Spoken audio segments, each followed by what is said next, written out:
કેમ છો મિત્રો? આજે હું તમારા માટે મેથી અને પૌવાથી બનતી ક્રિસ્પી, ટેસ્ટી અને ચટાકેદાર રેસીપી લઈને આવી છું. આ બનાવવા માટે થોડો જ સમય લાગશે, તો ચાલો શરૂ કરીએ.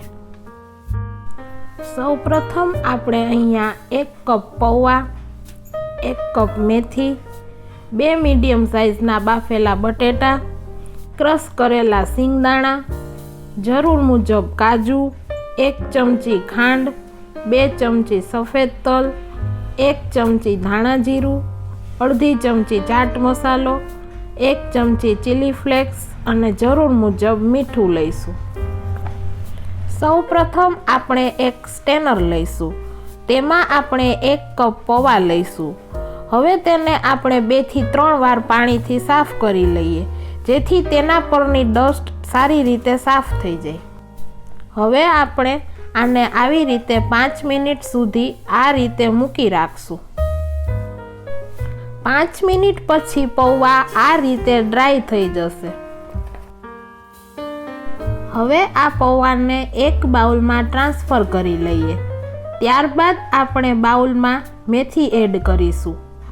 મેથીને એકવાર પાણીથી સાફ કરી લેવી, જેથી તેમાં રહેલી ડસ્ટ કે માટી અલગ થઈ જાય.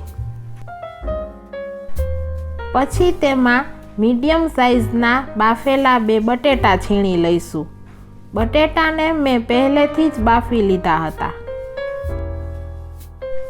પછી તેમાં ચીલી ફ્લેક્સ, ધાણા જીરું, ચાટ મસાલો,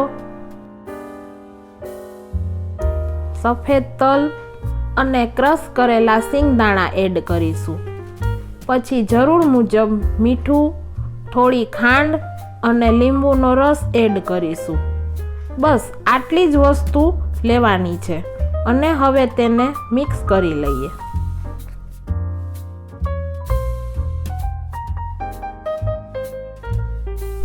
મિત્રો, મેં અહીંયા પૌવા અને મેથીને સરખી રીતે પાણી વડે સાફ કરી લીધી હતી અને તેનું પાણી સરખી રીતે ડ્રેન આઉટ કર્યું હતું. એટલે હવે બાઇન્ડિંગ કરવા માટે બીજી કોઈ વસ્તુ એડ કરવાની જરૂર નથી. જો તમારાથી આ મિશ્રણ વધારે સોફ્ટ કે સ્ટીકી થઈ જાય તો તમે આમાં બેસન અથવા ચોખાનો લોટ એડ કરી શકો છો. પણ જો તમે ધ્યાનથી પાણી ડ્રેન આઉટ કરી નાખશો તો એડ કરવાની જરૂર નહીં પડે. તો મિત્રો, આ મિશ્રણને સરખી રીતે મિક્સ કરી લઈએ. તમે જોઈ શકો છો આ મિશ્રણ પરફેક્ટ રીતે બાઇન્ડ થવા લાગ્યું છે. હવે હાથમાં થોડું ઓઇલ લગાવી આ રીતે ટીકીને ફ્લેટ શેપ આપો. આ ક્રિસ્પી ટીકી બનાવવા માટે 10 થી 15 મિનિટનો જ સમય લાગે છે. તેનાથી વધારે ટાઈમ નથી લાગતો. એકવાર જરૂરથી ટ્રાય કરજો. ખૂબ જ સરસ ક્રિસ્પી અને ટેસ્ટી ટીકી બનશે. મિત્રો, મેં અહીંયા ટીકીને વધારે ટેસ્ટી બનાવવા માટે કાજુના પીસીસ લગાવ્યા છે. આ ઓપ્શનલ છે. કાજુના પીસીસ લગાવવાથી આ ટીકી વધારે સારી લાગશે.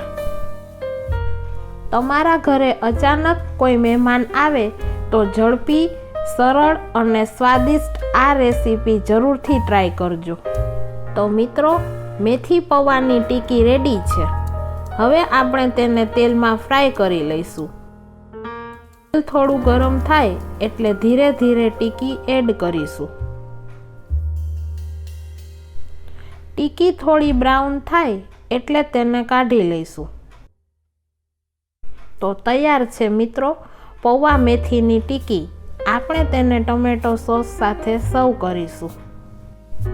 તમને આ ટીકી કેવી લાગી તે જરૂર કમેન્ટ બોક્સમાં જણાવજો.